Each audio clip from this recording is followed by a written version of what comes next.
ಪ್ರೀತಿಯ ವೀಕ್ಷಕರೇ, ನಿಮ್ಮೆಲ್ಲರಿಗೂ ನಮಸ್ಕಾರ. ನಾನು KJ ಹಳ್ಳಿ ಸುರೇಶ್. ಸ್ನೇಹಿತರೆ, ಒಂದು ಮಾತಿದೆ, ಕೆಣಕೋದು ಯಾಕೆ ಆಮೇಲೆ ಕೆಣಕಿ ತಿಣ್ಕೋದು ಯಾಕೆ ಅಂತ. ಈ ಮಾತು ಅಕ್ಷರಶಃ ವಿಧಾನ ಪರಿಷತ್ ಸದಸ್ಯ CT ರವಿ ಅವರಿಗೆ ಅನ್ವಯಿಸುತ್ತೆ ಅನಿಸುತ್ತೆ. ಸುಮ್ಮನೆ ಇರಲಾರ್ದ ಇರುವೆ ಬಿಟ್ಕೊಂಡ್ರು ಅಂತ.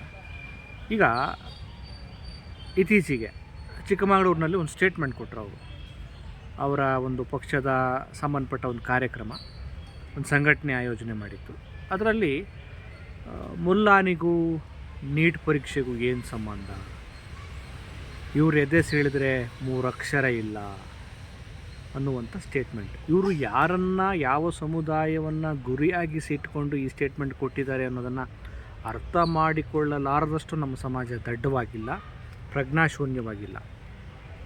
ಈ ರೀತಿಯ ಸಮುದಾಯವನ್ನು ಟಾರ್ಗೆಟ್ ಮಾಡಿಕೊಂಡು ಕೊಟ್ಟಂಥ ಒಂದು ಕೋಮು ಪ್ರಚೋದನೆಯ ಈ ಹೇಳಿಕೆ ಸಹಜವಾಗಿ ಮುಸ್ಲಿಂ ಸಮುದಾಯಕ್ಕೆ ಘಾಸಿ ತಂದಿದೆ, ಬೇಸರ ಆಗಿದೆ. ಸೊ ಸಮಾಜದಲ್ಲಿ ಒಂದು ರೀತಿ ಡಿಸ್ಟರ್ಬ್ ಆಗಿದೆ. ಆಮೇಲೆ ಅವರು ಆ ಬಗ್ಗೆ, ಈ ಸ್ಟೇಟ್ಮೆಂಟ್ ಕೊಟ್ಟಿರೋದ್ರ ಬಗ್ಗೆ ಸ್ವಲ್ಪ ಮುಜುಗರವನ್ನು, ಸ್ವಲ್ಪ ಪಶ್ಚಾತ್ತಾಪವನ್ನು ಕೂಡ ವ್ಯಕ್ತಪಡಿಸ್ತಾ ಇಲ್ಲ. ಅದು ಬಹಳ ಬೇಸರ.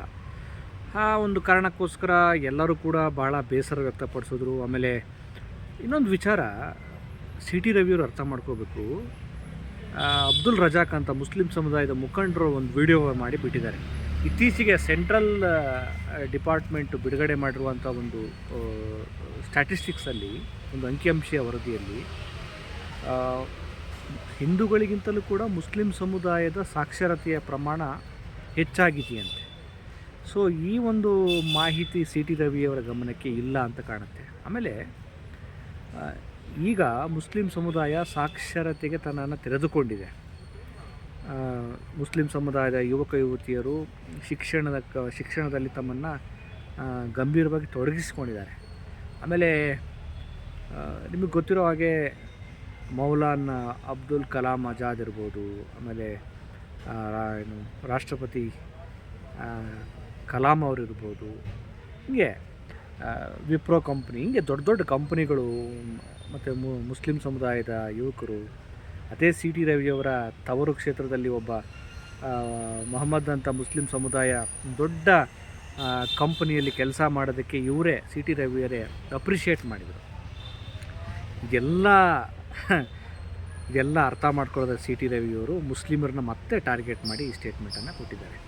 ಸೊ ಸಹಜವಾಗಿ ಆ ಸಮುದಾಯದ ಮುಖಂಡರು ಅವರ ವಿರುದ್ಧ ಸ್ಟೇಟ್ಮೆಂಟನ್ನು, ಅಂದರೆ ಕಂಪ್ಲೇಂಟನ್ನು ದಾಖಲಿಸಿದರು. ಇವತ್ತು ಕಂಪ್ಲೇಂಟನ್ನು ದಾಖಲಿಸಿಕೊಂಡ ಪೊಲೀಸರು CT ರವಿಯವರ ಮನೆಗೆ ಹೋಗಿ ಅವ್ರಿಗೊಂದು ನೋಟಿಸ್ ಕೊಟ್ಟು, ನಿಮ್ಮ ಬಗ್ಗೆ ಪ್ರಕರಣ ದಾಖಲಾಗಿದೆ, ಇದ್ರ ಬಗ್ಗೆ ಸ್ಪಷ್ಟನೆ ಕೊಡಿ ಅಂತ ಹೇಳಿದಾಗ, ಅಲ್ಲಿಯೂ ಕೂಡ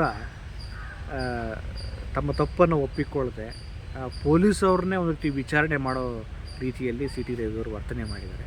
ಕೊನೆಗೆ ಪೊಲೀಸ್ನವರು ಅವರ ಮನೆಗೆ ನೋಟಿಸನ್ನು ಅಂಟಿಸಿ ಬಂದಿದ್ರು. ಕೊನೆಗೆ ಅವರ ಬೆಂಬಲಿಗರು ಅದನ್ನೆಲ್ಲ ಹರಿದಾಕಿದ್ರು. ಮತ್ತು ಅವರ ಬೆಂಬಲಿಗರು ಕೂಡ ಪೊಲೀಸ್ನವ್ರಿಗೆ ತಮ್ಮ ತನಿಖೆ ನಡೆಸೋದಕ್ಕೆ ಒಂದು ರೀತಿ ಅಡ್ಡಿಪಡಿಸೋ ಕೆಲಸವನ್ನೂ ಮಾಡಿದ್ರು. ಯಾಕೆಂದರೆ ಅವರಿಗೆ ಕಾನೂನಿನ ಒಂದು ಜ್ಞಾನ ಇದೆಯೋ ಇಲ್ಲೋ ಗೊತ್ತಿಲ್ಲ.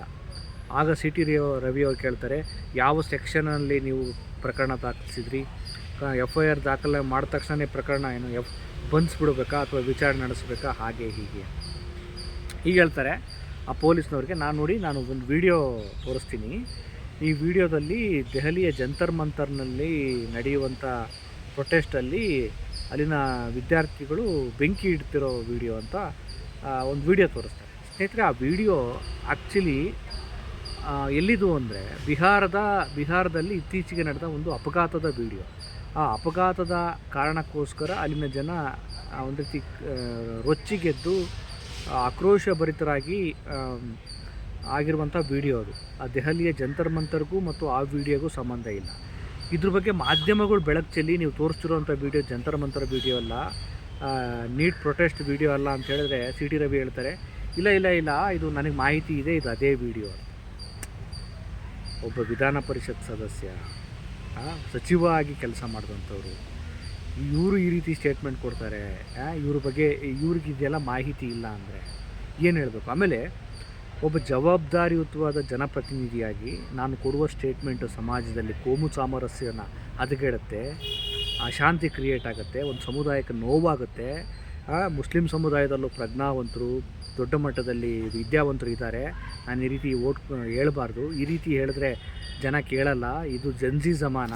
ನಮ್ಮ ಹಳೆ ಕ್ಯಾಸೆಟ್ಗಳು ರಾಮ ಮಂದಿರ, ಅದು ಮುಸ್ಲಿಂ ದ್ವೇಷ, ಈ ಥರದ್ದೆಲ್ಲ ಭಾಷಣಗಳೆಲ್ಲ ಜನ ಕೇಳಲ್ಲ ಅನ್ನೋ ಪ್ರಜ್ಞೆ ಇನ್ನೂ ಸಿ ಟಿ ರವಿಗೆ ಬಂದಿಲ್ಲ ಅಂದರೆ, ಇವರು ತಲೆಯಲ್ಲಿ ಮನಸ್ಸಲ್ಲಿ ವಿವೇಕವನ್ನು ತುಂಬಿಕೊಳ್ಳಿಲ್ಲ ಅಂದರೆ ಜನ ಇವ್ರಿಗೂ ಪಾಠ ಕಳಿಸ್ತಾರೆ. ಈಗಾಗಲೇ ನರೇಂದ್ರ ಮೋದಿಯವರನ್ನ ಮಣಿಸಿದ್ದಾರೆ, ಧರ್ಮೇಂದ್ರ ಪ್ರಧಾನ್ ರಾಜೀನಾಮೆಗೆ ಬಗ್ಸಿದ್ದಾರೆ.